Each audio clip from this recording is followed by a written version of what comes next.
മാമലനാട്ടിൻ കർഷകരെ, മാമലനാട്ടിൻ കർഷകരെ, മലയോര മണ്ണിൻ തൊഴിലാളികളെ, മലയോര മണ്ണിൻ തൊഴിലാളികളെ കടിച്ചുകൊന്നും കീറി വലിച്ചും, കടിച്ചുകൊന്നും കീറി വലിച്ചും നരഭോജികൾ വിലസുമ്പോൾ, നരഭോജികൾ വിലസുമ്പോൾ ആന കടുവ കാട്ടുപോത്തുകൾ, ആന കടുവ കാട്ടുപോത്തുകൾ നാട്ടിലിറങ്ങി നടക്കുമ്പോൾ, നാട്ടിലിറങ്ങി നടക്കുമ്പോൾ കൂട്ടിലടക്കാൻ നിയമം വേണം, നിയമം വേണം, കൂട്ടിലടക്കാൻ നിയമം വേണം, നിയമം വേണം, വെടിവെക്കാനും നിയമം വേണം, വെടിവെക്കാനും നിയമം വേണം. കാരണം നമുക്കെല്ലാവർക്കും അറിയാം, ഈ അടുത്ത ദിവസം നമ്മുടെ നാട്ടിൽ കല്ലാമൂല ഉള്ള ഒരു സഹോദരൻ അടക്കാകുണ്ട് എന്ന പ്രദേശത്തെ ടാപ്പിംഗ് ജോലി ചെയ്യുമ്പോ അദ്ദേഹത്തെ കടുവ കടിച്ചു കീറി തിന്ന് ആ സംഭവത്തിൽ അവിടെ ഒരുപാട് പ്രശ്നങ്ങളും നാട്ടുകാരൊക്കെ പ്രശ്നങ്ങളൊക്കെ ഉണ്ടാക്കി. ഇതിന്റെയൊക്കെ കാരണം നമ്മുടെ നാട്ടിലെ കടുവയും പുലിയും എല്ലാ വന്യമൃഗങ്ങളും വിലസാനുള്ള കാരണം നമ്മുടെ ഇതിനെ നോക്കണ്ട, ഇതിന് പരിഹാരങ്ങൾ കാണേണ്ട അധികാരികള്, ഫോറസ്റ്റ് വകുപ്പ്, മറ്റ് സംസ്ഥാന സർക്കാരിന്റെ ഭാഗത്തു നിന്നുള്ള ഇടപെടലുകൾ ഇല്ല എന്നതാണ് നമുക്ക് എല്ലാവർക്കും അറിയുന്ന ഒരു സംഭവമാണ്. ഇത് മറ്റ് പ്രക്ഷോഭം പോലെയല്ല, ഇത് നമ്മളെ നേരിട്ട് ബാധിക്കുന്ന ഒരു വിഷയമാണ്. കരുവാരക്കുണ്ട് എന്ന് പറയുമ്പോ മൊത്തത്തിലും മഞ്ഞൾപാറ, അടക്കാക്കുണ്ട്, കേരള എസ്റ്റേറ്റ്, ഒട്ടമല, ഈ പ്രദേശങ്ങളൊക്കെ മലയോര പ്രദേശങ്ങളുമാണ്. അതുകൊണ്ട് ഈ വന്യമൃഗ ശല്യം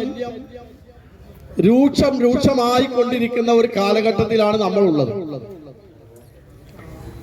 ഇപ്പോ ഇങ്ങനെ ഒരു ആധാരമായത് എല്ലാവർക്കും അറിയാം. നമ്മളൊക്കെ വേദനയോടുകൂടി നോക്കിക്കാണുന്ന ഗഫൂർ എന്ന് പറയുന്ന ഒരു ചെറുപ്പക്കാരൻ, അദ്ദേഹത്തിന്റെ ഭാര്യാഭാഗത്ത് നിന്ന് കുറച്ച് പണം കിട്ടിയപ്പോ അതുകൊണ്ടൊരു വീടുണ്ടാക്കി, ആ വീട്ടിൽ താമസമാക്കി, അതിൽ നിന്ന് മിച്ചം വന്ന കുറച്ച് കാശ് കൊണ്ട് ജോലി ചെയ്ത് ജീവിക്കാമെന്ന ഉപാധി വെച്ചിട്ട് ആ മലയിൽ പോയി റബ്ബർ സ്ലോട്ടർ മരം എടുക്കുകയാണ് ചെയ്യുന്നത്.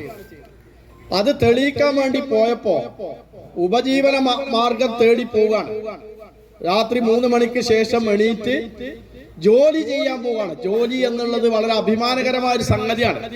ജോലി ചെയ്ത് ജീവിക്കാൻ ഗവൺമെന്റിന്റെ ഔദാര്യം കാത്തു കഴിയല്ല. ഗവൺമെന്റിന്റെ പെൻഷനോ അല്ലെങ്കിൽ ഗവൺമെന്റിന് എന്തെങ്കിലും ആനുകൂല്യമോ കിട്ടാൻ വേണ്ടി ജീവിക്കുന്ന ആളല്ല. സ്വന്തം ശരീരം കൊണ്ട് അധ്വാനിച്ച് പണമുണ്ടാക്കി കുട്ടികളെ പോറ്റാൻ വേണ്ടി നടന്ന ചെറുപ്പക്കാരനെ കടുവ പിടിച്ചിട്ട് ഭീകരമായി കൊന്നൊടുക്കിയിരിക്കുക. നമ്മൾ കണ്ടു. അതൊരു രാജ്യത്തൊരു ഭരണ വ്യവസ്ഥിതിയുള്ള ഒരു രാജ്യമാണത്. ദേശീയ ഭരണമുണ്ട്, സംസ്ഥാന ഭരണമുണ്ട്. ഇത് പഞ്ചായത്തിന്റെ അധീനതയിൽപ്പെട്ട സംഗതിയല്ല. പഞ്ചായത്തിനെ ഞങ്ങൾ ഇതിൽ കുറ്റപ്പെടുത്തുന്നില്ല, ഞങ്ങൾ വസ്തുനിഷ്ഠമായി കാര്യങ്ങൾ പറയാം. ഗ്രാമപഞ്ചായത്ത് ഭരിക്കുന്നത് CPM ആണ്, ഇവിടുത്തെ മെമ്പർ CPM ആണ്. ഞങ്ങൾ മെമ്പറും പാർട്ടിനെ അല്ല കുറ്റപ്പെടുത്തുന്നത്. ഇത് അവരുടെ പണിയല്ല, പഞ്ചായത്തിന് വിട്ടുകിട്ടിയതല്ല. കാട് സംരക്ഷിക്കല്, മനുഷ്യന്റെ ആരോഗ്യം, മനുഷ്യന്റെ ജീവൻ സംരക്ഷിക്കേണ്ടത് പഞ്ചായത്തല്ല, ഗവൺമെന്റ് ആണ്, സംസ്ഥാന ഗവൺമെന്റ് ആണ്.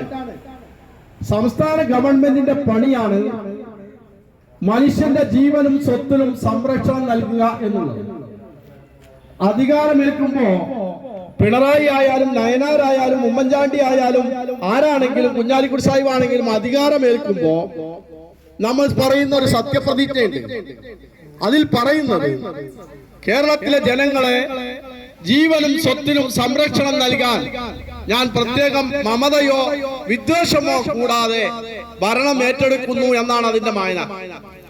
ആ രീതിയിൽ ഭരണം ഏറ്റെടുത്ത ഒരു ഗവൺമെന്റ് ഈ രാജ്യത്തുണ്ട്. അതിനൊരു വകുപ്പുണ്ട്, ഫോറസ്റ്റ് ഉണ്ട്, വനം വന്യജീവി സംരക്ഷണം എന്ന് പറഞ്ഞിട്ടൊരു വകുപ്പുണ്ട്, ഒരു മന്ത്രിയുണ്ട്, ആഭ്യന്തരമന്ത്രിയുണ്ട്, മുഖ്യമന്ത്രിയുണ്ട്, ആരോഗ്യമന്ത്രിയുണ്ട്.